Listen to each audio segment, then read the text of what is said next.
Right. మొదటి పాఠంలో మనము సంఘం పట్ల సువార్థికుని యొక్క బాధ్యత ఏమైందో మనం చూశాం.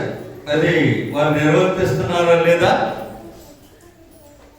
అనేది మీరే దానికి సాక్ష్యం. ఎవరు సాక్ష్యం అవసరం లేదు. దానికి నెంబర్ 1 ఓటేయండి, నెంబర్ 2 ఓటేయండి అవసరం లేదు. మీరే ఓటు. ఎందుకు? మిమ్మల్ని క్రీస్తు యేసులోకి నడిపించిన మీ తండ్రిలో మీ తండ్రి ఉన్నాడని మీరు ఉన్నారంటే మీరే సాక్షులు. ఎవడో అవసరం లేదు. మిమ్మల్ని కన్నారు, మిమ్మల్ని పెంచుతున్నారు. ఇప్పటికి ప్రసవ వేదన పడుతున్నారు. అది మీరు గమనించాలి. ఇప్పటికి ఎందుకు ప్రసవ వేదన ఇప్పుడు కూడా పడుతున్నారు? మీరు క్రీస్తు యేసు యొక్క స్వరూపంలోనికి ఎదగాలని. ఆయన ఎలాగున్నాడో మీరు కూడా క్రీస్తులాగా ఉన్నాడని మిమ్మల్ని అలాగ రూపుదిద్దేదానికి నేటికి అనమాట. ఇంకా ప్రసవేదన తీర్పల ఆ ప్రసవేదన ఇంకా కొనసాగుతుంది. కొందరు క్రీస్తు యేసు స్వరూపంలోకి ఎదిగితే ఇంకా కొందరు ఎదగకుండా అలాగా కొట్టుమిట్టులాడే పరిస్థితిలో ఉంటుండగా మీ అందరి నిమిత్తము నిత్యము ఇంకా వేదన తగ్గల. మీకు అది అర్థమైతే బిడ్డ బయటపడితే నొప్పులు తగ్గిపోదు. బిడ్డ ఉన్నంత వరకే నొప్పి, బిడ్డ ఉన్నంత వరకే నొప్పి ప్రసవేదన. బిడ్డ బయటపడితే ప్రసవేదన మొత్తం తీరిపోతుంది. అయితే మీ స్వరూపం అందేదాకా ఆయన ప్రసవేదన తీరబోతుంది. క్రీస్తు ప్రభువారి యొక్క స్వరూపంలోనికి మీరు చేరేంత వరకు ఆయన యొక్క ప్రసవేదన తీరదు. ఎంతకాలం భరించాలో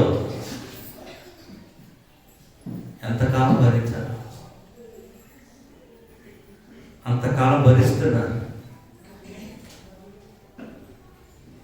అలాగ భరించే స్వార్థికుల పట్ల సంఘం ఎలాగ ఉండాలి కదా. రివర్స్. ఇప్పుడు ఈ సైడ్ నుంచి వద్దాం. ఇప్పుడు నీ పక్షంగా నిత్యము ప్రసవేదన పడుతున్న మీ స్వార్థికుల పక్షంగా సంఘము తీసుకోవలసిన జాగ్రత్త అసలు ఎలా చూడాలి? ఆయన ఎలాగో చూడాలి, ఆయన విషయమై ఎలాగో వ్యవహరించాలి. ఇది రివర్స్ లో మనం ఆలోచించబోయే మధ్యాహ్న సెక్షన్ అన్నమాట. రైట్. ఈ యొక్క సెక్షన్ లో ఫస్ట్ మిమ్మల్ని కన్న తండ్రిగా మీరు సన్మానించాలి. ఏం చేయాలి? గౌరవించాలి.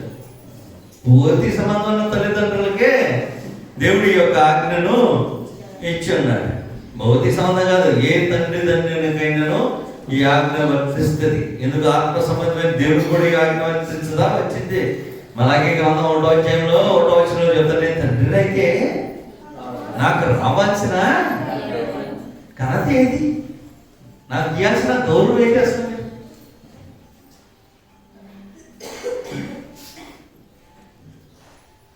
అది తండ్రి అని దేవుడి గురించి మాట్లాడుతున్న సందర్భం.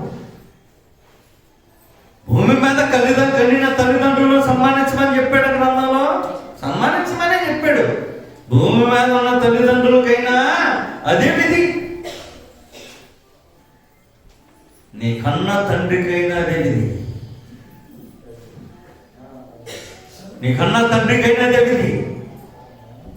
కనీస గౌరవం. నేడు కన్నవారికి గౌరవం, మర్యాదలు ఎవరిని గౌరవిస్తున్నారంటేనో లోకములో చెప్పామే, ధనవంతులైన వారికి గౌరవం ఉంటుంది.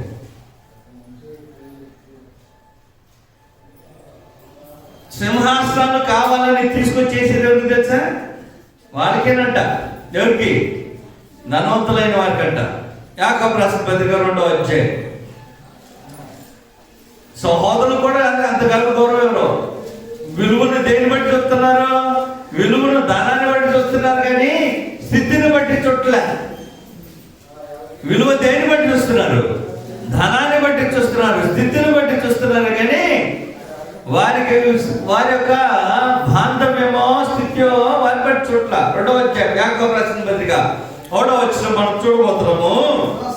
నా సహోదరులారా, మహిమా స్వరూపి అయిన మన ప్రభు యేసుక్రీస్తు మన స్వార్థ విషయంలో మాటమ గలవారై ఉండకుడి. ఎలాగనగా అలాగంటే అనుమాన ఎవరు గౌరవుతారు? బంగారు ఉంగరమును పెట్టుకొని ప్రశస్త వస్త్రమును ధరించుకొని ఒకడు మీ సమాజమునకు వచ్చినప్పుడు మీ స్వార్థికుడు ధనవంతుడు కాదనుకో, మురికి బట్టలా ఉన్నాడంటే ఎవరికి కుర్చీలు ఆడతారు?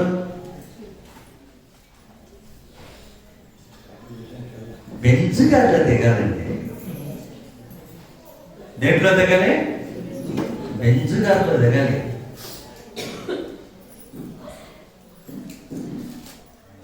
నేడు సంఘం ఏం ఆలోచించేది అంటాడో, నా స్వార్థికుడు బెంచ్ గారిని వెళ్ళాలని ఆలోచించేది. ఎక్కడున్నా పర్వాలా, బెంచ్ గారు వచ్చిన వాళ్ళు మాత్రం కుర్చీలు అవుతావు.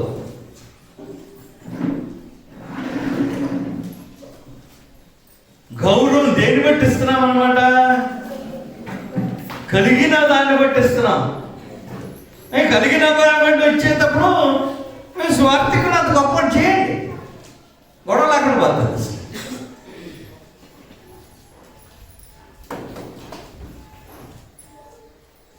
చూసే విధానం అదే. అయితే గౌరవం ఘనత దేన్ని బట్టి రావాలి? కన్నా తండ్రి అనేది రావాలి. నన్ను కన్నవాడు, నా ఆత్మలకు కాపురేయడం, నన్ను పోషించేవాడు, నా ఆత్మకు క్షేమం కలుగు చేసేవాడు, అగ్నిగుండంలో నన్ను లాగాడు, అందు నిమిత్తమే నన్ను గౌరవించాలని ఆలోచన కదా. ఫస్ట్ ఆఫ్ ఆల్ గౌరవమే లేకపోతే మెదడేది అనక రాదు. ఎప్పుడైనా గౌరవం ఆలోచించేస్తాను.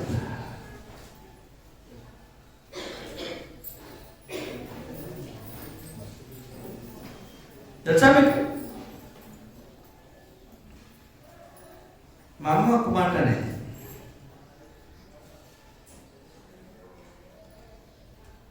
ముగ్గురు వ్యక్తుల దగ్గరికి వెళ్ళినప్పుడు ఉట్టి చేతులతో వెళ్ళకూడదండి. ఒకటి హాస్పిటల్లో రోగి అయిన వాళ్ళ దగ్గర, 2 పసిగా పుట్టిన వాళ్ళ దగ్గర, 3 దైవజనులు అనే దానికంటే దేవుని యొక్క సముఖానికి వెళ్ళేటప్పుడు ఉట్టి చేతులతో రాకూడదు. గ్రంథం చెప్పాడు.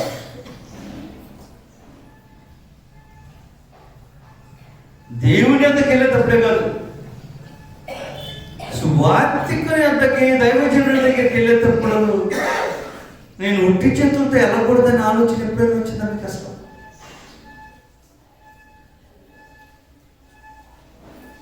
Not go empty hand, not go empty hand. ఉట్టి చేతులతో వెళ్ళకూడదని ఆలోచన గ్రంథంలో మనుషులు చూపిస్తారు. మనుషుడు ఎలా ఆలోచన చేయాలో, భక్తి కలిగిన మనుషుడు ఎలా ఆలోచన చేస్తాడో మీకు చూపిస్తారు. భక్తి కలిగిన వాళ్ళు ఎలా ఆలోచన చేస్తారు, మన సంగతులు కాదనమాట. భక్తి కలిగిన వాళ్ళు ఎలా ఆలోచన చేస్తారో మీకు గ్రంథంలో చూపిస్తారు. సమయం మొదలు గ్రంథం,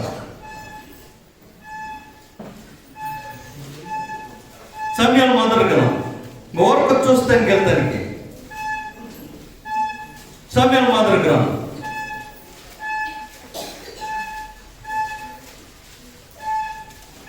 సమయం మొదటి గ్రంథంలో మనము 9వ అధ్యాయానికి రాబోతున్నాము. సమయం మొదటి గ్రంథం 9వ అధ్యాయం.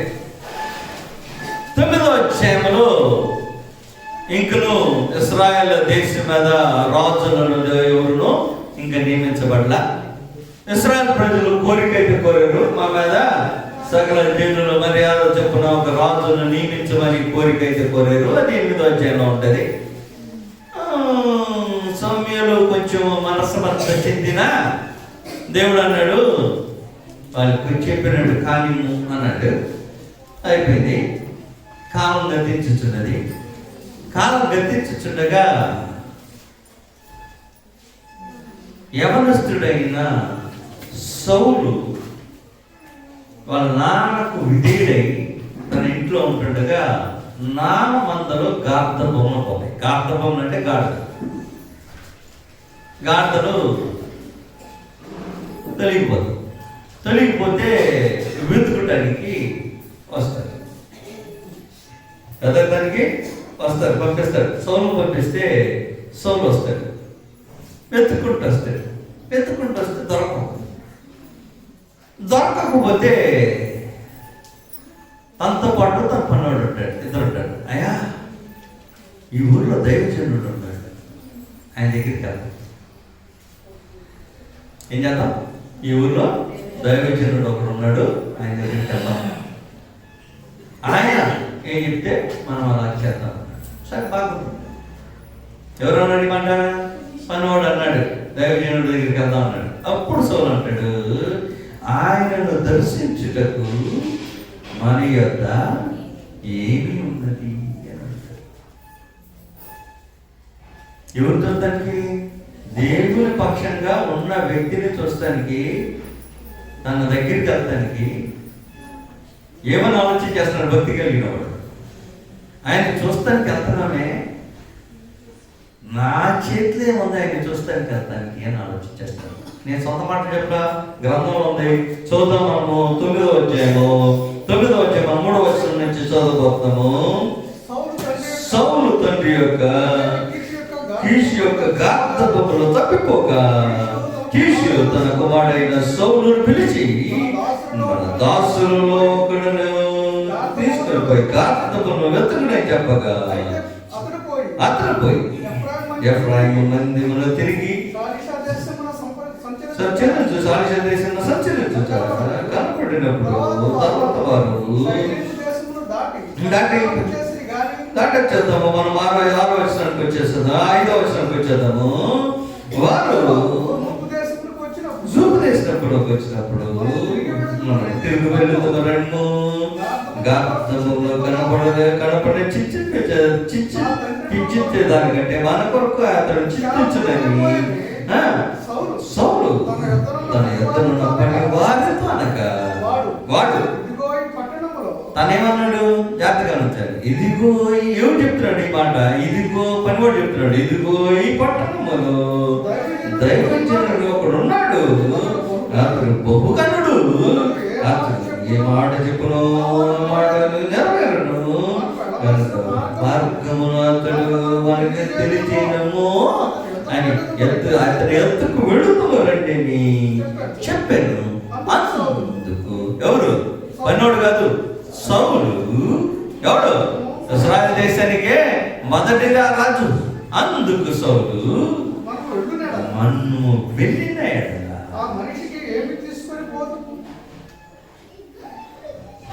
ఏమన్నా అడుగుతున్నాడు? వెళ్తే వెళ్ళంలే, ఫస్ట్ ఆయన చూస్తానికి వెళ్దామని ఉంటేనే, ఆయన చూస్తానికి ఏం తీసుకుని వెళ్దాం?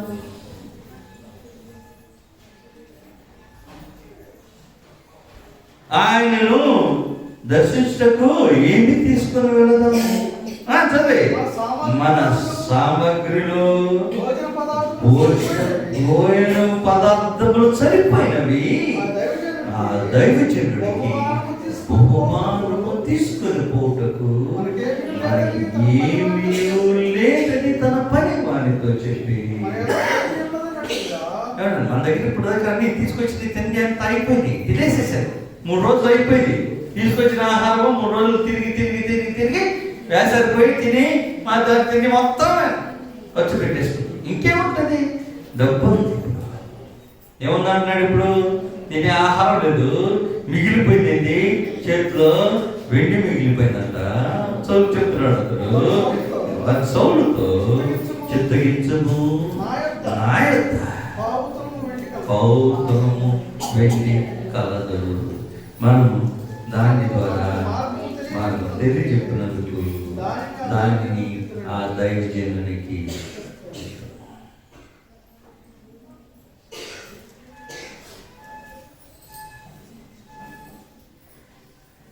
ఆ కళ మాట్లాడుతున్నాను నేను. పౌతులం వెండి ఇప్పుడు కాదు,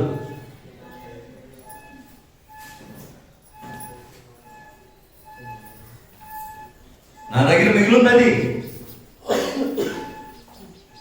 కనీసం తీసుకెళ్ళటానికి ఉన్నది మొత్తం తీసి.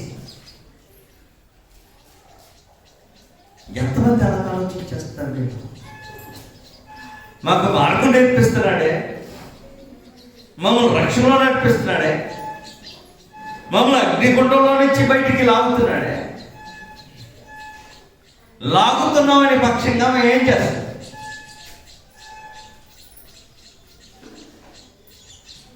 కనీసం వెళ్ళి చూసేటప్పుడైనా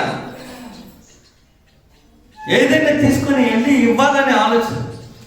ఉట్టి చేతులతో వెళ్ళకూడదే దైవజనుడి దగ్గర. ఉట్టి చేతులతో వెళ్ళకూడదు.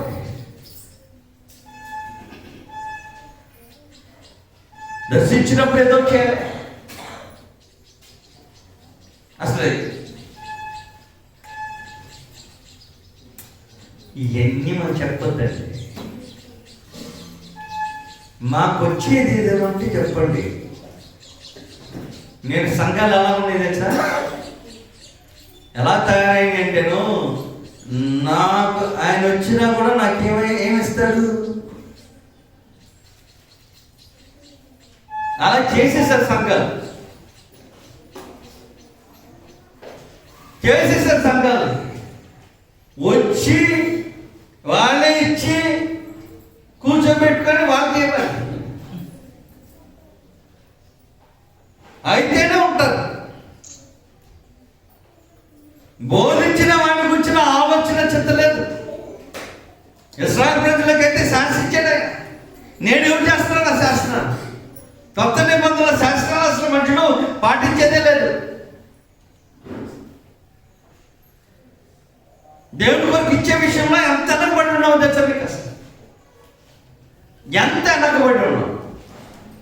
ఆ ఇచ్చే మాటలు చెప్తే మాత్రము రేపే పోవడం, రేపు అది ఎలా మూడు సాగు సొత్తుకుని వెళ్ళేవాళ్ళు ఉంటారు. రేపు దాకా అవసరం లేదు.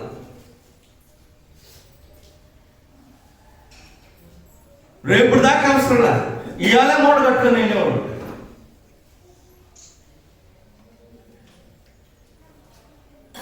ఈటం దేవునికి నేర్పించాడు. నేను వేస్తున్నా కేవలం కానుకలు దేవుడు అంటాడా? దేవుడు అంటాడా? మీరు సమర్పించే సమర్పణలు దేవుడుగా అనుకులు వస్తారా? ఏరా? ఓ ఏదో అనుకోండి, అది కూడా మీకు ఏదన్నమాట. బాధకరమైన వేస్తారా? దేవుడు తింటాడా? దేవుడు తింటాడా? తిన్నాడని చెప్పాడే, మరి ఎందుకు తిన్నాడని చెప్పాడు. కీర్తన 50 వచ్చాడు. ఆయన తిన్నాడని చెప్పాడు. తిన్నాడని చెప్పిన వాడికి ఎందుకు చెప్పాడు? తినని వాడు ఎందుకు తీసుకురామని చెప్పాడు? తినడని తెలిసిన వాడు తీసుకురామని చెప్పడానికి గల కారణం ఏంటి? దేవుడు ఓర్గనైజ్ చేశాడు ఆ మాటలో. చూద్దామా? కీర్తన గ్రంథం 50 వచ్చాయి 7వ వచనం నుంచి చదవబోతున్నాం. కీర్తన గ్రంథం 50 వచ్చాయి 7వ వచనం నుంచి. నా జనులారా, ఎవరి గురించి ఎవరితో మాట్లాడుతున్నారు? పక్కన ఊరు వాళ్ళతో మాట్లాడుతున్నా, తన ప్రజలతోనే మాట్లాడుతున్నాడు. నా జనులారా, నేను మాట్లాడబోతున్నాను, ఆలకించుడి. ఇశ్రాయేలు ఆలకించుము. నేను దేవుడును, నీ దేవుడును. నేను నీ మీద సాక్ష్యం పలికెదను. నీ పనుల విషయమై నేను గద్దించటలేదు. నీ బహుదహన బలులు నిశ్చయము నా ఎదురు మీరు తీసుకొస్తున్నారా? రైట్, బాగానే ఉంది. నీ దహన బలులు నిత్యము నా ఎదుట కనబడతానే ఉన్నాయి. నేనే కళ్ళు మూసుకునే లేదు మీ సమర్పించే సమర్పణకు. రైట్, చదువుదాము. మీ ఇంటి నుండి కోడినైనను మీ వంటల నుండి పొట్టేలనైనను నేను తీసుకున్నాను. అవి 1000 కొండల మీదన పశువులన్నీ నావే కదా. కొండల మీదనున్న పశువులన్నీ నేను ఎరుగుతును. నా వశమై ఉండలేదా? దాని పరిపూర్ణత ఏదైతే అయిందంట, లోకము దాంట్లో పరిపూర్ణ ఏదైనా అయితే నువ్వు ఇచ్చేది ఏంటి? తీసుకుంటాడా? అలాగా ఆయన చూసేది, ఆయన చూసే విధానం అది కాదు. చూద్దాం ఏమన్నాడు, కిందకి వెళ్ళండి. నేను ఆకలి కొనినను మీతో చెప్పను, వృషభముల మాంసమును నేను తింటున్నా, గొట్టెల రక్తమును నేను తాగుతున్నా. దేవునికి స్తుతి ఆగమచేమో అగర సంగతిలో మహోన్నతిని నమస్కరించాం. రైట్, దేవుడు ఎందుకు ఈ యొక్క ఏర్పాటు చేశాడో వాటిని గురించి చూద్దాం. ద్వితీయోపదేశకాండం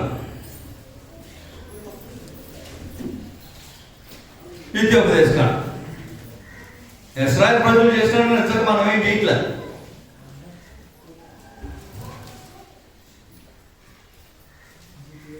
ద్వితీయోపదేశకాండం 12 వచ్చే మొదటి నుంచి మనం చదువుతాం. 1-2 వచ్చిన చదువుతాం. కిందకి వెళ్దాం. మీరు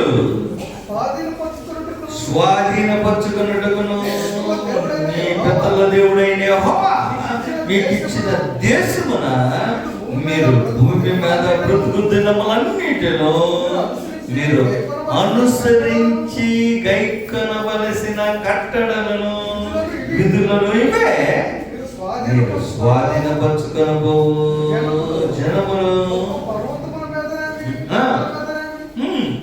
పచ్చని చెట్ల కింద మీద నగర సంగతులు దాటుకుంటూ వద్దాం అనమాట. 6వ వచనానికి వద్దాము.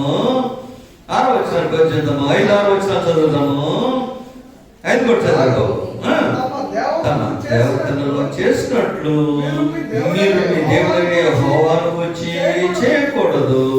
మీ దేవుడైన యెహోవా ఈ సమస్త గోత్రములలో తమ నామమును స్థాపించుకున్నట్టుకు నివాస స్థలముగా ఏర్పరచుకున్న స్థలమును వెతికి అక్కడికి మీ యాత్రలను చేర్చుండవలను.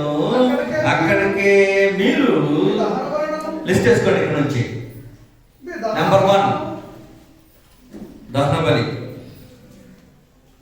నెంబర్ 2 బలులు, నెంబర్ 3 మీ దశమ భాగాలు. దశమ భాగాలు ముందు చెప్పిన వాటితో పాటు మిళితమైనవి కావు. రైట్, మీ దశమ భాగాలు నెంబర్ 3. ఇప్పుడు దశమ భాగాలు మాత్రమే కాదు, ఇవి కాకుండా ఉన్నవి చెప్తున్నారు. జాగ్రత్తగా గమనించండి. నెంబర్ 4 ప్రతిష్ఠితములుగా చేయు నైవేద్యము. నెంబర్ 5 నీ మొక్కుబడి అర్పణములు. నెంబర్ 6 నీ స్వేచ్ఛార్పణములు. స్వేచ్ఛార్పణ అంటే ఇష్టం వచ్చింది అనమాట. ఇది నేను దేవుడికి సమర్పించబోతున్నానని మీ మనసులో ఒక నచ్చింది అనమాట. స్వేచ్ఛార్పణం అంటే మొక్కుబడి అంటే నేను ఇది దేవుని కొరకు నేను ఇది చేయబోతున్నాను అనమాట. నీ మొక్కుబడులు అంటే మీ స్వేచ్ఛార్పణం. 6, 7 పశువులని గొర్రె మేకలని తొలుచూరు వాటిని నెంబర్ 7 తీసుకొని రావాలి. మనకు చెప్పాను కదా, రేపు కాదు పారిపోయేది, ఇప్పుడే పారిపోతారు.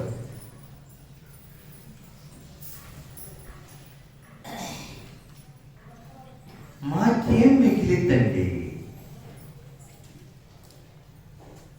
ఏంటంట? మాకేం మిగిలితే ఇంటి చెప్తే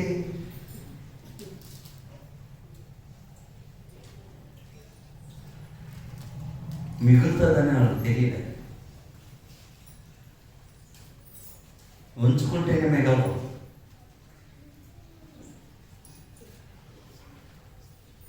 దీంట్లో యాజకులకి ఇవ్వాల్సిన భాగం ఏంటో తెలుసా మీకు? ప్రధాన యాజకులకి ఇవ్వాల్సిన భాగం ఉంది, యాజకులకి ఇవ్వాల్సిన భాగం ఉంది. యాజకులు అంటే నేడు మీకు స్వార్థ పనిచేసే వాళ్ళు ఉన్నారు. యాజకులు అంటే మనకు ప్రధాన యాజకుడు ఎవరు? ప్రభువైన యేసుక్రీస్తు వారు. నేడు యాజక ధర్మం జరిగించేవారు ఎవరు? సువార్థికులు. ప్రధాన యాజకుడికి ఏమవుతుందో, సువార్థికుడికి ఏమవుతుందో అక్కడ కూడా లిస్ట్ ఇచ్చేసాడు. మనం చెప్పాల్సింది ఏం లేదు, గ్రంథంలో అన్నీ క్లియర్గానే ఉన్నాయి. మనం మనం ఏంటంటే చదవము, వెతకము, అనుసరించు, అది బాధ అనమాట. చదువు మనము 17వ వచనంకి వచ్చేసాము. 17వ వచనం నుంచి చదవబోతున్నాము. 12వ అధ్యాయంలోనే ఉన్నాము. 17వ వచనం నుంచి చదవబోతున్నాము. ధాన్యములోనేమి, నీ ద్రాక్షారసములోనేమి, నీ నూనెలోనేమి దశమ భాగమును, నీ గోగులోనేమి, నీ గొర్రె మేకల మందలోనేమి తొలిచూరు పిల్లను, నువ్వు మొక్కుకున్న మొక్కుబడులో దేనిని ప్రతిష్టార్పణమును నీ ఇంటికి తినక నీ దేవుడైన యెహోవాకు ఏర్పరచుకో స్థలమునకు నీవును, నీ కుమారుడు, నీ కుమార్తె, నీ దాసుడు, నీ దాసి, నీ ఇంటినున్న లేవీయులు కలుసుకొని నీ దేవుడైన యెహోవా సన్నిధిని తిని నువ్వు చేయు ప్రయత్నమన్నిటిలో నీ దేవుడైన యెహోవాకు సంతోషించుము. నీవు నీ దేశములోనున్న ఏమంటాడు? ఎప్పుడు దాకంట? నీవు నీ దేశంలో నువ్వు బ్రతుకు దినములన్నీ నువ్వు బ్రతికినంత వరకు వాళ్ళు చెప్పాడు సార్, అది వాళ్ళ కదా చెప్పింది. మనకి అనుకూలమైనప్పుడేమో మనం అనుకూలం కానప్పుడేమో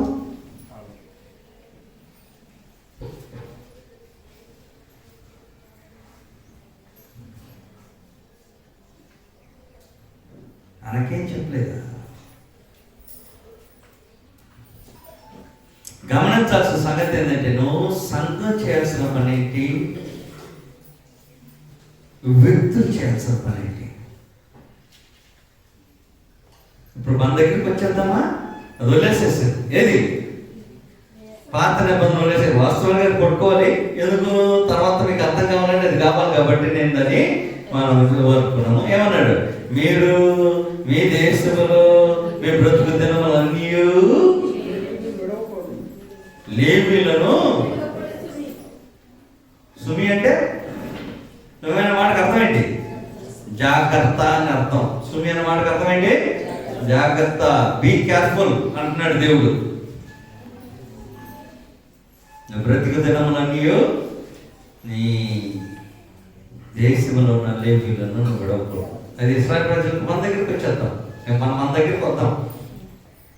రాకుండా పోను. నేను నెట్టేస్తాను, నాకు తెలుసు. ఇవన్నీ వచ్చినప్పుడే నెడతారు, రానప్పుడు బాగుంటాయి. ఎప్పుడు బొట్ట నిండుతుంది, తట్ట నిండుతుంది,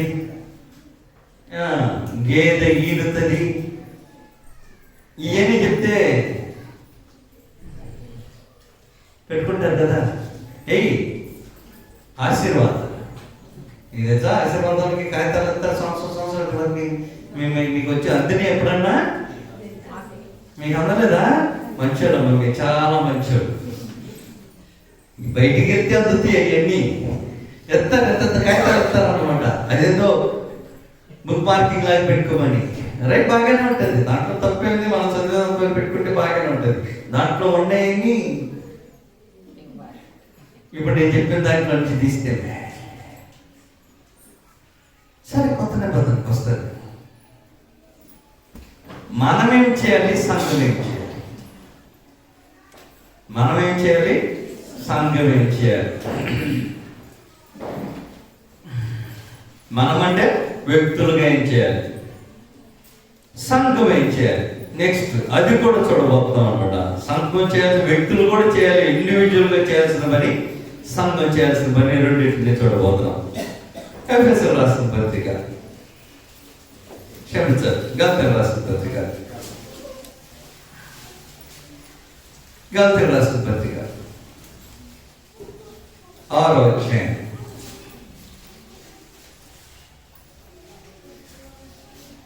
గలాతీయులకు రాసిన పత్రిక పత్రిక 6వ అధ్యాయం.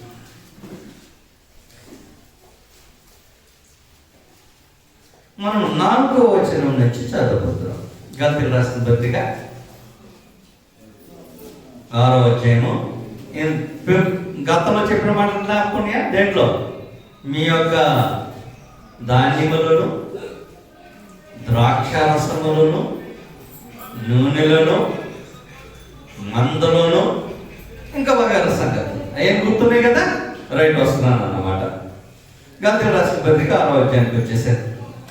6వ అధ్యాయం మనము 4వ వచనం నుంచి చదువుకుపోతున్నాం. కొత్త నిబంధన. ప్రతివాడును తాను చేయు పనిని పరీక్షించి చూసుకునవలెను. ఏం చేస్తున్నాడో జాగ్రత్తగా ఎగ్జామిన్ చేసి చూసుకోండి. ఇప్పుడు మీ ప్రతి వాడికి ఇదన్నమాట. ఇప్పుడు మీరు చేస్తున్నారో లేదో ఇప్పుడు మీరు చూసుకోండి. ప్రతివాడును తాను చేయు పనిని పరీక్షించి చూసుకునవలెను. అప్పుడు ఏదేని బట్టి కాక, ఇతరులను బట్టి కాక, తనను బట్టి. అతడు అతిసేపు పక్కోడు చేశారని డబ్బా కొట్టగలదు. పక్కోడు చేస్తే పక్కోడికి డబ్బా, మనకు కాదన్నమాట.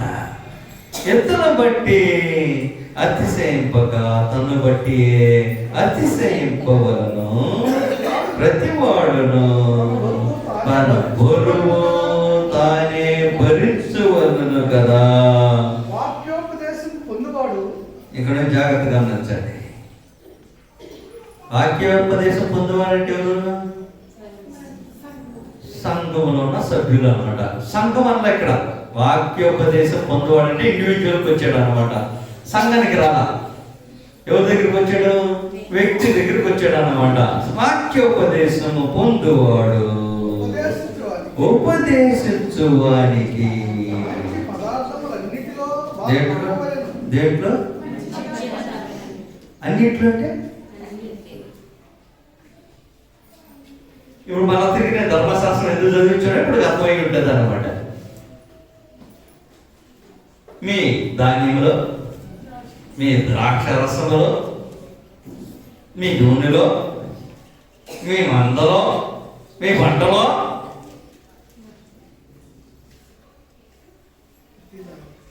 ప్రతి దానిలో. అంతేనా? గ్రంథం ఉంది. ఇది నేను రాసుకోలేదు కదా ఈ మాటలు. రాయుడు గారు కూడా రాయలేదు ఆ మాటలు. అయ్యగారు మీరు రాస్తున్నారా? ఏమన్నా చూడండి మరొకసారి. వాక్యోపదేశము పొందువాడు ఉపదేశించువానికి మంచి పదార్థం అన్నిటిలో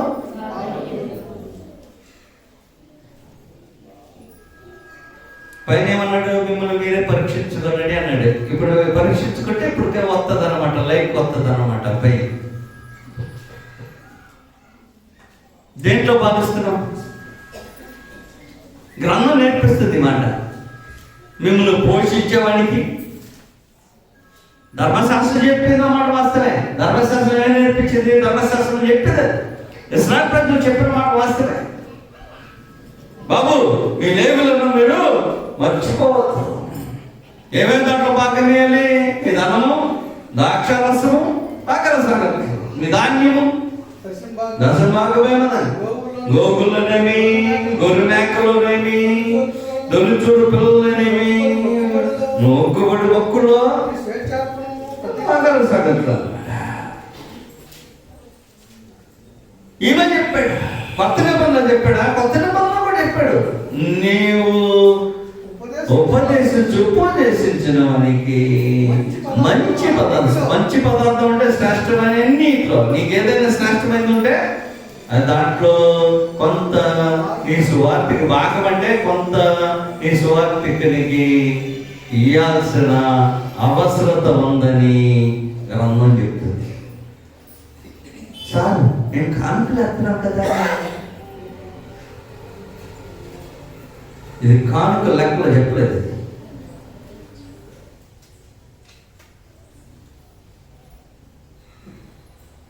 మనుషులు అదే అనుకుంటారు మొత్తం. మనుషులు అదే అనుకుంటారు మొత్తం. ఇశ్రాయేలు ప్రజలకు ఎలాగే విడదీసి చెప్పాడో మనకి విడదీసే చెప్పాడు. మనకు విడదీయకుండా చెప్పలా. మనం లేఖన కరెక్ట్గా పూర్ణంగా అర్థం చేసుకుంటామో లోపిస్తుంది. వాళ్ళకి ఎలాగ తీసి చెప్పాడు, మనకి తీసే చెప్పాడు. నీ శ్రేష్టమైన భాగం అన్నింటిలోనూ పాల్గొనేవారు. అన్నింటిలో, ఒక దాంట్లో కాదు. ధనమో, ద్రాక్షరసమో, లేకపోతే ధాన్యమో, ఇంకేదైనా ప్రతి దాంట్లోనూ భాగమేయాలి. చెప్పానే, ఈ మాటలు చెప్పితే ఈరోజే మానేసే వాళ్ళు కొంతమంది ఉంటారు.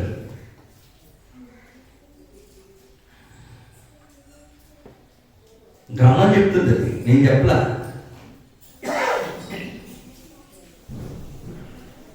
పోషింపబడుతున్నారే, ఆత్మ సంబంధంగా పోషింపబడతారు. ఏమన్నాడు ఇక్కడ జాగ్రత్తగా గమనించండి.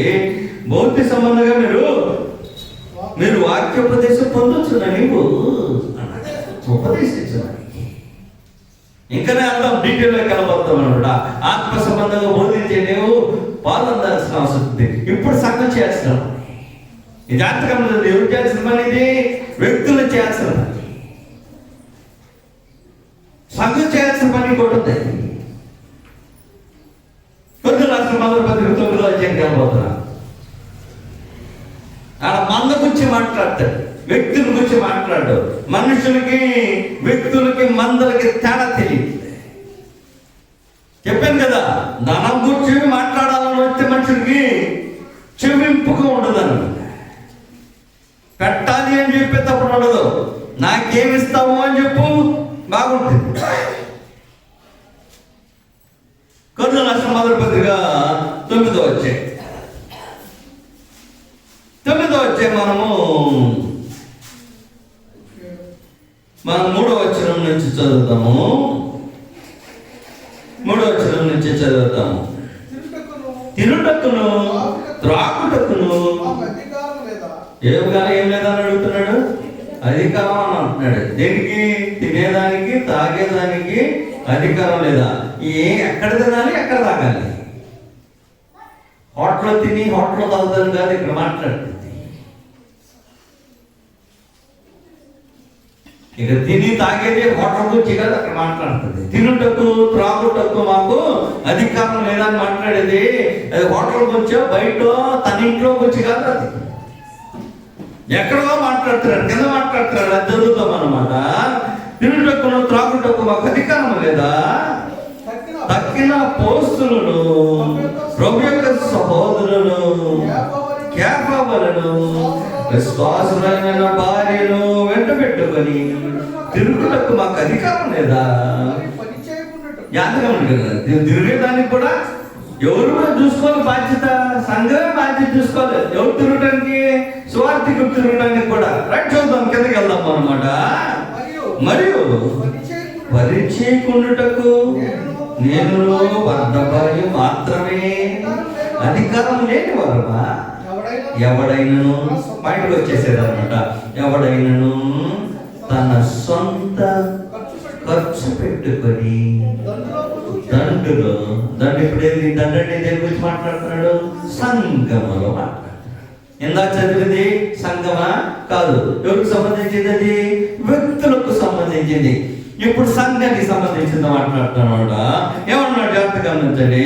ఎవడైనను తన సొంత ఖర్చు పెట్టుకొని దండులో కొనుగోలు చేస్తాడు. అలాంటిది ఏదైనా నేను లోపల అదే కదా చదువుతుంది. నేను లోపల అదే కదా చదువుతుంది. నీవు సంపాదించుకొని మమ్మల్ని పోషించు. స్వార్థికుడు మనం ఏం చెప్తున్నావు అంటే నువ్వు సంపాదించుకో, నీ జీవనాన్ని నువ్వు సంపాదించుకో. నువ్వు సంపాదించుకొని మమ్మల్ని ఆత్మ సంబంధంలో పోషించు. ఆడు సంపాదించుకోవాలంట, మిమ్మల్ని కూడా పోషించాలంట. బా, ఏం న్యాయం! అద్భుతమైన న్యాయం. దేవుడు నచ్చలేదు. ఎవడన్నా తన సొంత ధనం పెట్టుకుని దడ్డులో కొలువు చేయడు. చెప్పేసాడు ఇక ద్రాక్ష తోట వేసి దాన్ని ఫలము తినని వాడేవాడు, మందులు కాచి కాసేది బాధ్యత ఎవరికి ఇచ్చాడు? కాసే బాధ్యత సువార్థికునికి ఇచ్చాడు. సువార్థికుని కాస్తే మందపాలు తాగాల్సిన బాధ్యత ఏమిటి? సువార్థికుడికే. ఇప్పుడు అవన్నీ కాదు, కావాలని అడ్డుపడతారు అన్నమాట. అడ్లు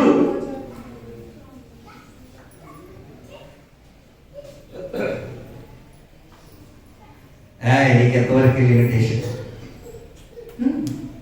ఎవరో జీవితం అవసరం, నా జీవితం చెప్తాను నీకు.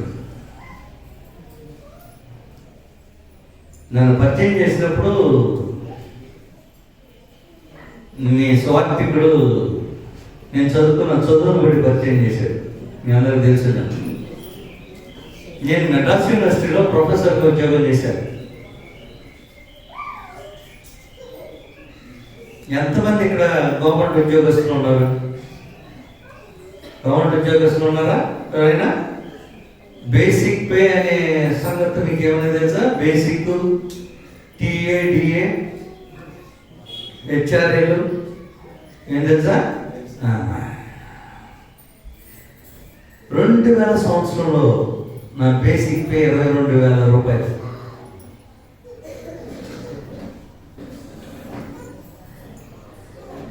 నేను చెప్పేది 2000 సంవత్సరం నాటికి, ఇప్పటికి 23 సంవత్సరాలు.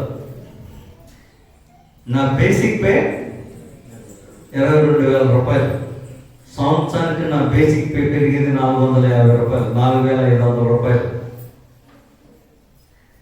అంటే 2 సంవత్సరాలకు నాకు వచ్చే జీతం ఎంత వస్తుంది? 26,500 రూపాయలు. ప్రతి సంవత్సరానికి 4,500 రూపాయలు పెరుగుతుంది. ఒక్క బేసిక్ జాగ్రత్తగా గమనించండి, అది ఒక్క బేసిక్. TA, HRA. నేను జీవించిన పట్టణము cosmopolitan. Village, town, metropolitan, cosmopolitan. ఈ విలేజ్, టౌన్, మెట్రోపాలిటన్, కాస్మోపాలిటన్ బట్టి పర్సంటేజ్ ఉంటుంది అన్నమాట. బేసిక్ క్లాస్ పర్సంటేజ్ ఉంటుంది. 20, 15, 20, 30, 40 నా బేసిక్.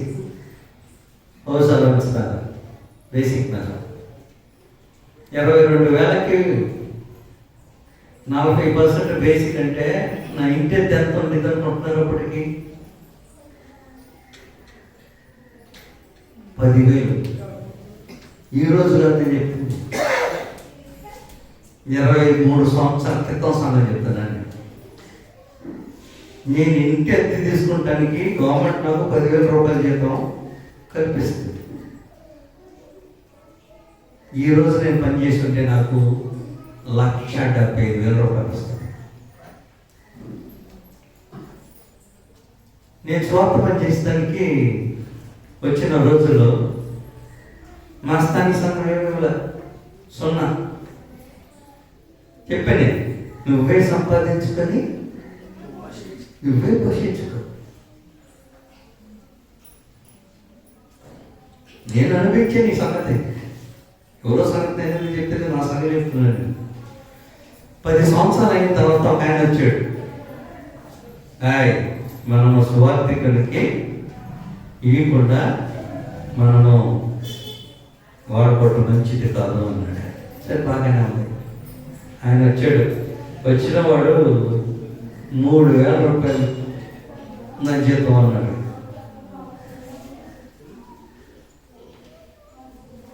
నా సంవత్సరం ఇంక్రిమెంట్కి కూడా రాలేదు.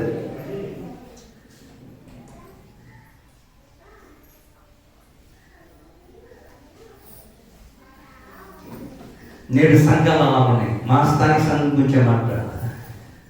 నువ్వు త్వరగా ఉండడు. నేను దండిగా సంఘం సంపాదిస్తుంది, 1,00,000 వస్తుంది.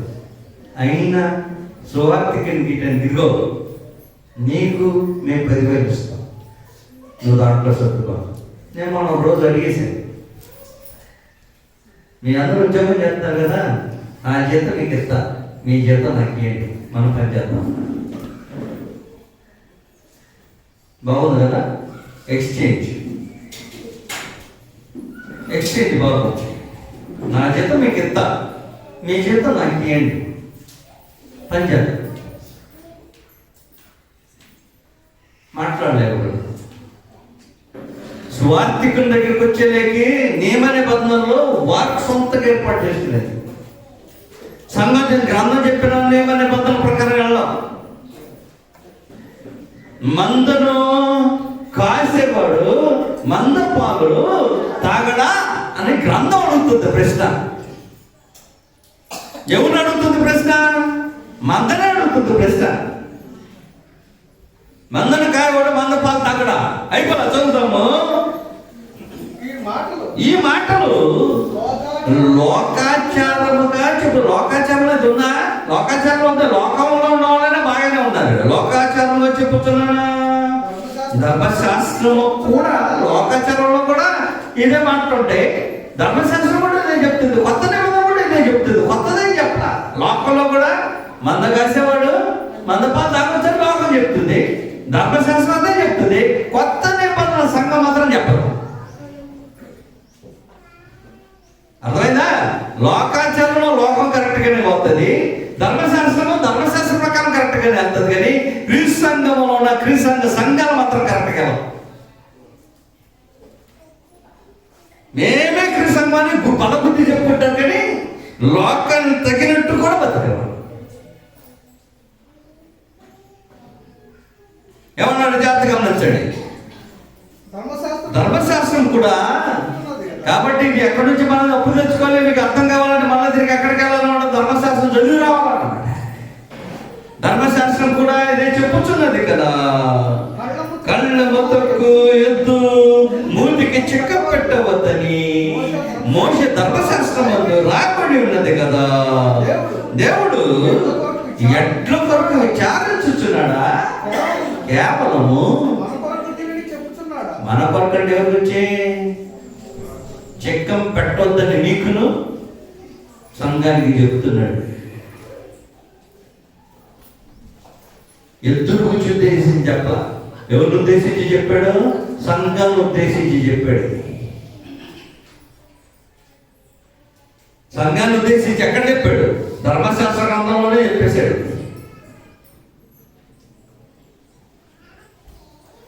నూర్చిన ఎందుకు చిక్క పెద్ద పెట్టవద్దని ధర్మశాస్త్రం చెప్పుచున్నది కదా. దేవుడు ఎద్దుల గురించి విచారించుచున్నాడా? అర్థం రాదు. ఎవరి గురించి విచారించున్నారు? మన గురించే కదా విచారం చేస్తుంది. నేను ఎద్దుల గురించి ఆలోచన చేసి చెప్తున్నాను అనుకుంటున్నారండి. దేవుడు లోకాచారంలో ఎద్దుల గురించి ఆలోచన చేసి చెప్పింది కాదు. లోకాచారంలో ఉన్నది నువ్వు ఎద్దుకు చిక్క పెట్టొద్దని లోకాచారంలో కూడా ఉంది. ధర్మశాస్త్రంలో దేవుడు చెప్పినది లోకాచారం అన్నాను, ధర్మశాస్త్రంలో చెప్పినది లోకాచారంలో నేను చెప్పడానికి ఉద్దేశించింది కదా. ఎవరిని ఉద్దేశించి చెప్పింది? లోకాసారమైన ఆచారం సైతము క్రీస్తు సంఘాన్ని ఉద్దేశించి చెప్పిన వర్తమానం.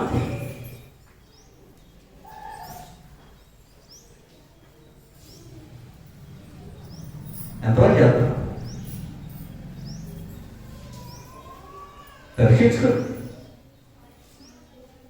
చదువుతున్నాడు అయిపోలా. కేవలము మన కొరకే దీనిని చెప్పుచున్నాడు. కేవలం అంటే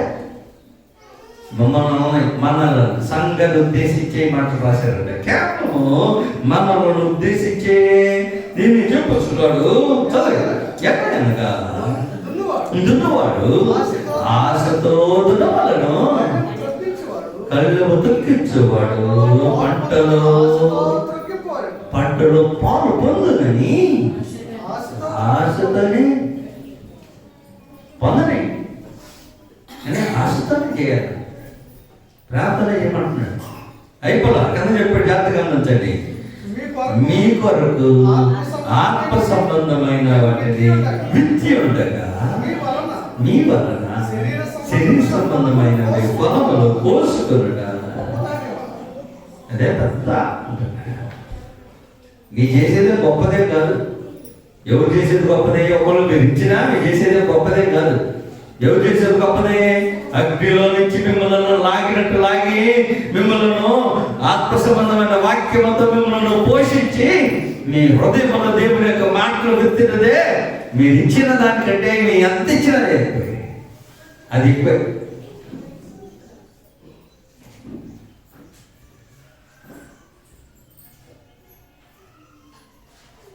ఎప్పుడైనా ఆశతో దున్నించుకోవాలని ఆలోచన వచ్చిందా? చెప్పగలను మరొకసారి మాట చదవండి. దున్నువాడు ఆశతో దున్నవలను, అది దున్నేవాడు సంగతి, దున్నించుకునేవాడు ఏమన్నాడు? చదువు. దున్నువాడు ఆశతో దున్నవలను, 10వ వచనం చదువుతున్నాం మాట. పంటలో పాలు పొందునని ఆశతో తొక్కించాలి. తొక్కించాలంటే దున్నించుకోవాలి. పాలు పొందుతాడు అతడు అని ఆశ కలిగే.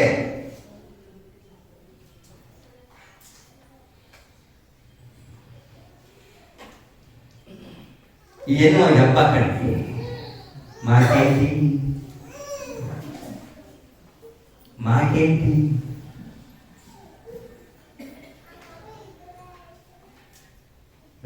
ప్రశ్నిస్తారా?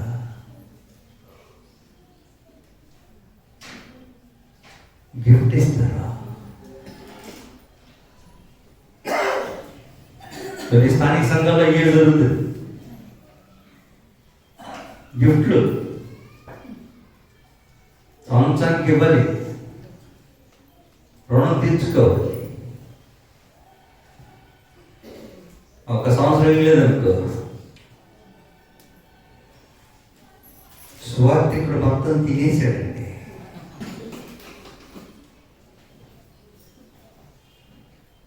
తినడానికి అర్హత స్వార్థికుడు పొందని కాదు. తొక్కించుకునేటప్పుడు సంఘము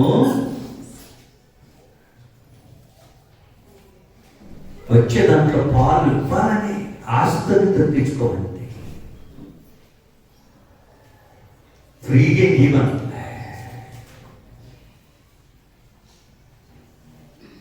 మనుషులు అలాగేం ఆలోచించారు. పాయింట్ నెంబర్ 3, పాయింట్ నెంబర్ 4 2 సంగతులు చెప్పాను కదా, 3వ సంగతి చెప్తాను. ఎలా చూడాలి స్వార్థికుడు అనేది? గద్యం రాసిన పత్రిక 4వ అధ్యాయం. ఇబ్బందులో ఉన్న వాడిని చూసే విధానం ఎలా ఉంది, దాని తర్వాత చూసే విధానం. దీని కొరకు లేకుండా నేను ఇంకనూ చూపించగలను అన్నమాట. ఏది? స్వార్థికుడు పోషించే విధానానికి నేను ఇంకా లేకుండా చూపించగలను. మీరు అర్పించే అర్పణము ఎఫెసీయులకు రాసిన పత్రికలో అంటాడు, దేవునికి ఇంపైన సువాసన తగ్గుతుంది. చేస్తే అలాగా, సంఘం చేస్తే అలాగా. చూసేద్దాం, ఎందుకులే ఆ లేఖనం కూడా ఒకసారి చూసేసి వచ్చేద్దాం. ఫిలిప్పీయులకు రాసిన పత్రిక సంఘం చేసే కార్యక్రమాలను మనం చూడబోతున్నాము. వ్యక్తులు చేసే కార్యక్రమం చూపించాను కదా, ఇప్పుడు సంఘం చేసే కార్యక్రమం. వ్యక్తులు చేసే కార్యక్రమం ఇంకా చూపించాల్సిన ఉన్నాయి. అయితే ముందు ఇది చూద్దాం అన్నమాట. 4వ అధ్యాయం, ఫిలిప్పీయులకు రాసిన పత్రిక 4వ అధ్యాయం 10వ వచనం నుంచి చదవబోతున్నాము. ఫిలిప్పీయులకు రాసిన పత్రిక 4వ అధ్యాయం 10వ వచనం నుంచి చదవబోతున్నాము. నన్ను గురించి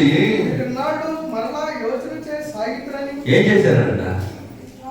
యోచన చేయ సాగిత్రి. సాగిత్రి అంటే ఎవరి గురించి చెప్తాడు? ఫిలిప్పీలో ఉన్న సంఘం గురించి చెప్తున్నాడు. వ్యక్తుల గురించి చెప్పట్లేదు అక్కడ, సంఘం గురించి చెప్తున్నాడు. నన్ను గురించి ఇన్నాళ్ళకు ఆలోచన చేయ సాగిత్రి అంటే మధ్యలో వదిలిపెట్టారు. ఇన్నాళ్ళకు ఆలోచన పర్వాలా, ఇప్పటికైనా ఆలోచన చేశారు, మంచిది అంటున్నాడు. ఏదనమాట, గతంలో ఆలోచించే మధ్యలో మానేసేసారు, ఇప్పటికైనా ఆలోచన చేయడం మొదలు పెట్టారంట. రైట్ చూద్దాం ఏమన్నాడు? ఇన్నాళ్ళకి ఆలోచించే సాగిత్రని మిక్కిలి సంతోషించుచున్నాను. ఆ విషయంలో మీరు యోచన చేసి వచ్చారు, కానీ సమయము ఏం లేదు, దొరకకపోయాను నాకు. ఏంటి నాకేదో లేదని అనేక సార్లు ఏమనుకుంటాం అంటే, ఆయన పొందే కదండి, ఆయనకెందుకు?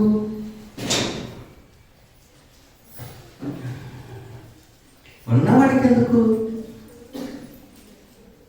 ఎవరో సంగతి ఎందుకు? నా సంగతి మళ్ళా తిరిగి చెప్తున్నాను. నా దగ్గర 2 కార్లు ఉన్నాయి.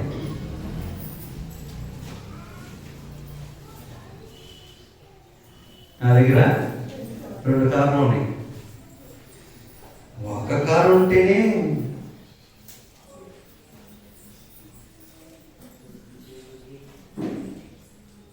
ఏడ్చేవాళ్ళు ఉన్నారు. నాకు ఒక కారు ఉన్నప్పుడు ఇచ్చిన వాళ్ళు ఉన్నారు. ఆ ఒక్క కారు కూడా సొంతంగా ఎవరు ఇచ్చింది? జాతకంగా ఇచ్చండి. నేను సొంతంగా కొనుక్కున్నది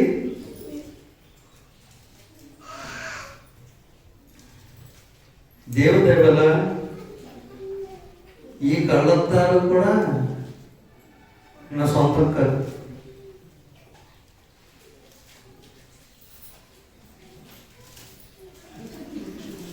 నిజం. వేసుకున్న పైన ఉన్న ఒంటి మీద ఉన్న పట్ట పై నుంచి కింద వరకు నా సొంతం కాదు. దేవుడి వల్ల చెప్పాను, ఇది కూడా నా సొంతం కాదు. ఏది నా సొంతం కాదు.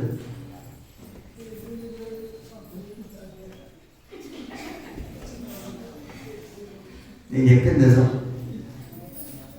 పోషించేవాళ్ళు అలా పోషిస్తున్నారు. దేవుడికి నాకు కొన్ని కాదు. ఈ బైబిల్ ఉన్నాయి. గత 2 నెలల క్రితం మళ్ళా తిరిగి 2 బైబిల్ నాకు ఇలాంటి ప్రశ్న చేశారు. ఏంటను నీకు కావాలి? పని మీద ఉన్నావు, పనికి అయ్యే అవసరం. 2 ఒడగా ఇది చిరిగిపోయింది. చూసారా? ఈ చిరిగిపోయి చూసే కొత్త బైబిల్ 2 వచ్చింది. వాడుతున్నాను. ఉన్నాయని కాదు, లేవని కాదు. అనేక సార్లు మనం ఏమనుకుంటాం అంటే ఆయన కొండే కదా, ఆయనకెందుకు అనుకుంటాం, ఆయనకెందుకు ఇటో అనుకుంటాం. నన్ను అన్నవాళ్ళు లేకుండా పోతాను. నేను అందుకే చెప్తున్నాను, ఆయన కొండే కదా, ఆయనకెందుకు అన్నాడు. మీరు నాకు కాపిస్తుంది. ఎవరికి ఇస్తున్నారు? అదనమాట. మనుషుల యొక్క దృష్టి దేవుని మీద నుంచి మనుషుల మీదకు మారుతుంది. ఎక్కడ ఉండాల్సిన దృష్టి ఎక్కడ ఉంటే కరెక్ట్గానే ఉంటుంది.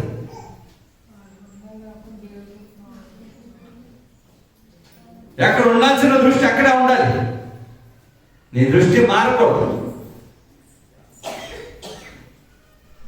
ఇవ్వాలనుకున్న వాళ్ళు, ఎవరైనా ఇచ్చే మనసున్న వాళ్ళు ఎవరుతారన్నమాట. పేద విధవరాలైనా ఇచ్చింది. ఈ గోరుదనే మనసున్నవాడు కొన్ని కోట్ల రూపాయలు ఉన్నాయి వాడు. అది మనసును బట్టి ఉండేది. ఇచ్చేది ఉన్నది ఎదుటోడు పొందలేదు కదా అనమాట. చూద్దాము. నాకు లేదని కాదు, ఇవ్వాలనే మనసు దేని బట్టి రాకూడదు అనమాట. వాడు ఉందో లేదనే దాన్ని బట్టి రాకూడదు అనమాట. చూద్దాం. 11 వచ్చినప్పుడు, నాకు గొడవ కలిగినందున నేను నాకు చెప్పుటలేదు. నేను ఏ స్థితిలో ఉండను ఆ స్థితిలో సంతృప్తి కలిగి ఉండని నేర్చుకుని ఉన్నాను. అది స్వార్థికుని యొక్క విధానం అనమాట. నాకు ఎంతైతే ఉందో అదే. నాకు కారు లేనప్పుడు కారు లేనట్టు ఉన్నాను. నాకు ఒకటి ఉన్నప్పుడు ఒకటి ఉన్నట్టు ఉన్నాను. 2 ఉంటే 2 ఉన్నట్టు ఉన్నాను. ఇంకొకటి వాగ్దానం చేసాడు. ఎదురా ఈ కార్లే వస్తాను అనుకోవాలండి. ఇంకొక మాట ఇచ్చాడు. సార్, నేను ఎక్స్యూ కొంటే నాతో పాటు మీకు ఒక ఎక్స్యూ కొంటాను సార్ అన్నమాట. నేను కొనుక్కుంటే మాత్రం మీకు ఒకటి కొంటాను అన్నాడు. నేను అలా మాట కొనిమని నేను అడగరా. ఇప్పుడు 3వది వచ్చిందని నేనేం చేసేది? నీకు ఉంది అని కాదు, నాకు లేమి ఉన్నాయి కదా. ఉన్నదాన్ని బట్టి సంతోషము స్వార్థికులు నేర్చుకొచ్చున్నాడు. ఇచ్చేవారికి వచ్చి మాట్లాడుతున్నాడు. అది చదువుతాం ఏమంటున్నాడు? దీన స్థితిలో ఉన్న నెరుగుదును, సంపూర్ణ స్థితిలో ఉన్న నెరుగుదును, ప్రతి విషయంలోనూ అన్నిటిలోనూ కడుపు నిండి ఉండటకును ఆకలి కలిగి ఉండుటకును, సంతృప్తి కలిగి ఉండుటకును, రేపులో ఉండుటకును నేను నేర్చుకున్నాను. ఏ స్థితిలో ఉండటకైనా నాకు నేర్పగలదు. బలపరచువాని అంటే నేను సమస్తమైన పనులు ఎవరి గురించి మాట్లాడుతున్నాడు? క్రీస్తు గురించి మాట్లాడుతున్నాడు. నన్ను బలపరచువాని అంటే సమస్త పనులు చేస్తున్నాను. అయినను నా శ్రమలో మీరు పాలు పుచ్చుకొనుట మంచి పని. పాలు పుచ్చుకోవడం మంచి పని, మంచి పని అంటున్నాడు. కిందకు వచ్చేద్దాము, 17వ వచనానికి వచ్చేసేద్దాం అన్నమాట. పిలుపులారా, నేను బోరును అర్పించి వచ్చినప్పుడు ఇచ్చిన విషయంలో, పుచ్చుకున్న విషయంలో మీరు తప్ప మరి ఎవరు సంఘమును వారు నాకు పాలివారై ఉండేది మీకే తెలియను. నాకు అవసరములు ఇక్కడ ఉన్నప్పుడు మాత్రమే కాదు, దశలోనిక ఆయన వెళ్ళినా, ఎక్కడికి వెళ్ళినా ఆయనకు మాటికి ఒకసారి కదనమాట, మాటికి నా అవసరతలను తీర్చితిరి, సహాయం చేసితిరి. నేను ఈవిని అపేక్షించి ఏది మేము ఇవన్నీ ఎందుకు చెప్పట్లేదు, ఏది చెప్పటమో మాకేదో ఈమని కాదు మేము చెప్తుంది. ఇది ఎందుకు చెప్తాం ఇవన్నీ కింద చెప్పాడు. దాని కారణము మాకేదో మీరు ఇవ్వాలి, మేము సంతోషించాలి, మేము అనుభవించాలని కాదు ఇది చెప్తుంది. మాకు ఈవెన్ ఇవ్వాలని మేము చెప్పట్లేదు. కానీ మీ లెక్కకు ఏమిటన్నమాట, ఏం చెప్పాలి? మీ లెక్కకు ఎందుకు ఈ మాట చెప్తాను? మీ యొక్క లెక్కకి, మా లెక్క కదా అది. ఇస్తే మాకు లెక్కకి ఏం రాదు, నేను అనిపిస్తాం కానీ లెక్క మీకే వస్తుంది. మీ లెక్కకు స్థానమునకు కలగవలనని ఈ సంగతులు అపేక్షించు చెప్పుచున్నాను. చదివే, నాకు సమస్తమును సమృద్ధిగా కలిగి ఉన్నది, తప్పే లేదు నాకు. అయినా అన్నమాట, నాకు సమస్త సమృద్ధిగా కలిగి ఉన్నది. మీరు పంపిన వస్తువులు సమృద్ధిగా ఉన్నా పంపుచున్నాడా? పంపుచున్నాడు. మీరు పంపిన వస్తువులు, వస్తువు కాదు, వస్తువులు ఎఫ్రోదితు వలన పుచ్చుకొని ఏమీ తక్కువ లేక ఉన్నాను. ముందే సమృద్ధిగా ఉన్నాను, ఇప్పుడు పుచ్చుకొని ఏమీ తక్కువ లేకుండా ఉన్నాను. జాగ్రత్తగా ఉంచండి. అది మీరు పంపితే అది ఏమని ఉంటుంది అనమాట, నాకు కదా వచ్చేది మేలు. ఎవరికి వచ్చేది మేలు? నీకు వచ్చేది మేలు అంటున్నాడు. అది మనోహరమైన సువాసనయు, దేవునికి ప్రీతికరమైన ఇష్టమైన, దేవునికి ఇష్టమైందే.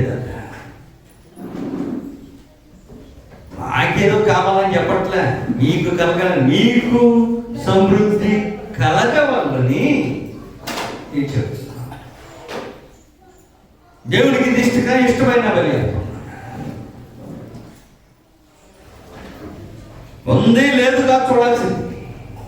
దేవుడు సంతోషపడుతున్నాడా లేదా అది మీరు చూసుకోవచ్చు. మీ లెక్కకు మీ ఫలం అధికమవుతుందా లేదా అది చూసుకోవాలి. అంతేగాని ఆయనకి ఎందుకంటే చెప్పాను, ఆయనకు 2 ఉన్నాయి, ఇంకోటి ఎందుకండి. వీళ్ళు ఎవరో నేను చెప్పేటప్పుడు అనుకుంటాడు, 2 ఉండిగా 3 వస్తుందా, అదే అప్పుడు ఇచ్చేస్తే మాకు ఇచ్చేస్తే బాగుంటుంది కదా, అందులో వాళ్ళు అనుకునేవాళ్ళు ఉంటారు. ఈ మధ్యలో మనసులో అలాంటివి రన్ అవుతూ ఉంటాయి.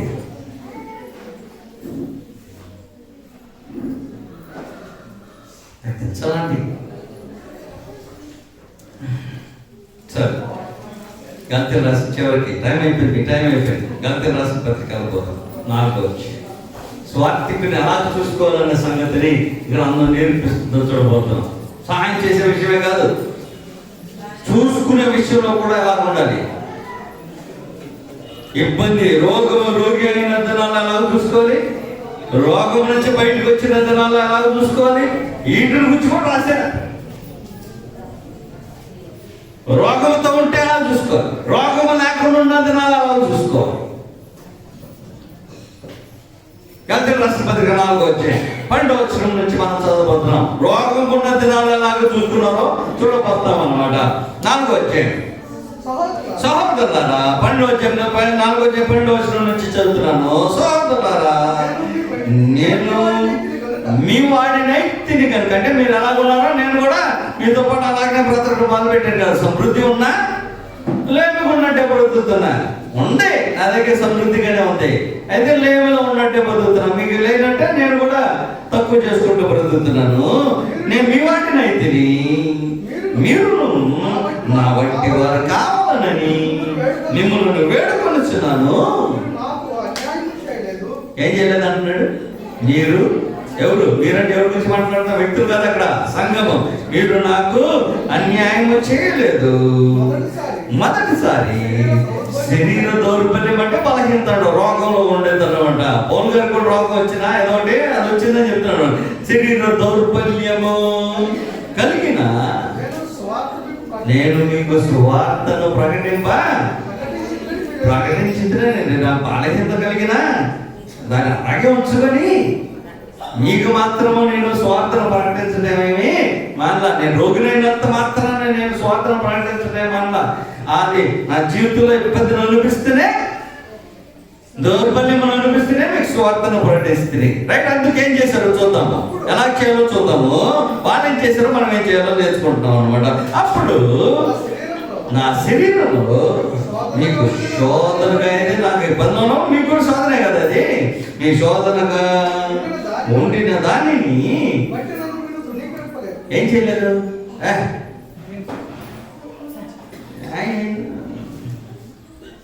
ఆమె పట్టు ఫీల్ అవ్వలేదు. మీరు నన్నేమి తునీకరింపలేదు. రెండోది తునీకరింపలేదు. నెంబర్ 1. నెంబర్ 2 నిరాకరింపలేదు. నెంబర్ 2 లేదు. కానీ ఎలా చూసుకున్నారంట? దేవుని తోడు వస్తే ఎలా చూస్తాం? మీరు ఎలా చూస్తారో నాకు తెలియదు, కానీ అబ్రహాం అడిగితే కరెక్ట్గా చెప్తాడు. 18వ అధ్యాయంలో అబ్రహాం ఏం చేశాడు? 3 దూతలు అతనికి ప్రత్యక్షమైనప్పుడు పరిగెత్తుకెళ్ళి సాగిలపడి, అయ్యలారా మీరు నన్ను దాటి మీరు వెళ్ళొద్దు, నన్ను దాటి మీరు వెళ్ళొద్దు. కంపల్సరీగా నా ఇంటికి వచ్చి భోజనం చేసి సేద తీర్చుకొని అప్పుడు దోతలు వస్తే అలాగే చేస్తారు. లోతు కూడా అలాగే చేశారా? అయ్యలారా మీరు వీధులలో నిలబడబాకండి, దయచేసి నా ఇంటి వచ్చి ఈ రాత్రి బస చేసి, నేను 19 వచ్చాయమన్నమాట, బస చేసి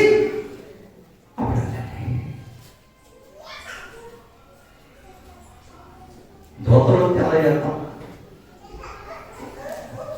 కాదు. దోతలు వస్తే భక్తి కలిగిన వాళ్ళు అలా చేస్తాం. అది కరెక్ట్. మనం చేస్తామో మనం పరీక్షించుకోనడి అన్నాడు కదా. నేను చేసుకోండి, నాకెందుకు. కానీ దోత వల్లేను. నెంబర్ 1 దోత వల్లే కాదు, ఈరోజు క్రీస్తు వచ్చాడు అనుకో, ఎంతమంది ఆహ్వానిస్తారు? క్రీస్తుని మాకు తెలిస్తే కదండి, క్రీస్తుని మాకు తెలిస్తే కదండి ఆహ్వానించేది. మనుషులు అన్నారు తెలుసా, మత్తయి సువార్త 20వ అధ్యాయంలో, నేను ఆకలి కొనినప్పుడు మీరు ఆహారంలో కీలేదు, నాకు దప్పికొన్నప్పుడు మీకు దాహం కలిగినప్పుడు నువ్వు ఎప్పుడు వచ్చావయ్యా, నువ్వు మా కంటికి కనపడలేదే, నువ్వు ఎప్పుడు వచ్చావయ్యా, మా కంటికి కనపడలేదే. మన సమాధానం అలా ఉంటుంది. క్రీస్తును చూడగలిగిన నేత్రాలు మనకు లేవు. మోషేని అడగండి అని చెప్తాడు, క్రీస్తుని చూసే నేత్రాలు. తెలుసా మోషేకి? మోషేని అడిగామనుకోండి, మోషే నువ్వు చూడగలిగిన నేత్రాలు అని అంటేను, అయ్యా క్రీస్తు విషయమైన నెందే సంతోషపడతాను, ఆయన వస్తే ఇంకా భాగ్యం కదా. నేను చదివిన లేఖన భాగం 11వ అధ్యాయం 45వ వచనంలో, క్రీస్తు విషయం నిందమైన క్రీస్తు విషయమైన నింద గొప్ప భాగ్యం అని ఎంచుకొని మరో కుమార్తెకు కుమారుని అనిపించక దాన్ని వదిలిపెట్టేశారు. చూసావా క్రీస్తు యొక్క, నేను శరీరధారికి చూడలే,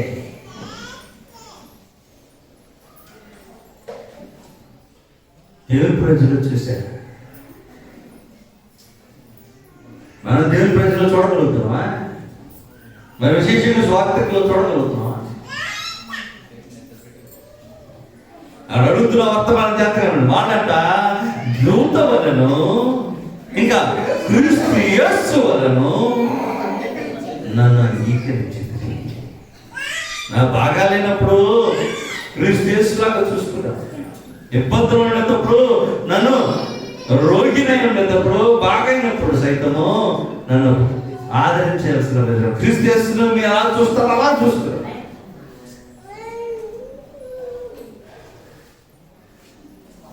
ఇంటికి స్వార్థకుడు వస్తానని ఫీలింగ్ వస్తుందా? లేకపోతే మీ స్వార్థకుడు ఇబ్బందులు ఉంటే క్రీస్తు వారికి బాగాలేదని ఫీలింగ్. నేను రోగినైతిని అని అన్నాడు, నిజంగా అడిగాడు. నేను రోగినైతిని, మీరు చూడ రాలేదే అన్నాడు.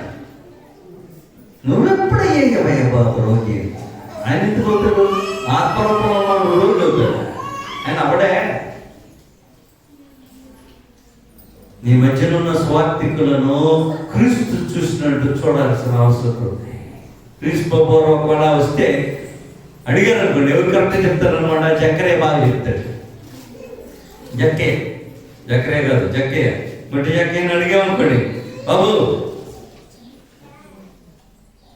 క్రీస్తు క్రీస్తు నాకు తెలుసులే, ఆయన కోసమే కనిపెట్టి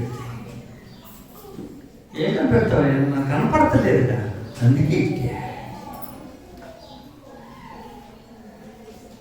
ఆయన కావాలి, ఆయన చూడాలి, ఇంట్లో చేర్చుకోవాలి, ప్రభువును చూసినట్టు చూడాలి. ఎంతమందికి అలాంటి ఫీలింగ్? నేడు క్రీస్తు రాడు. ఎవరు వచ్చారు? క్రీస్తు పక్షంగా ఎవరిని భూమికి ప్రభు యేసుక్రీస్తు పంపించారు?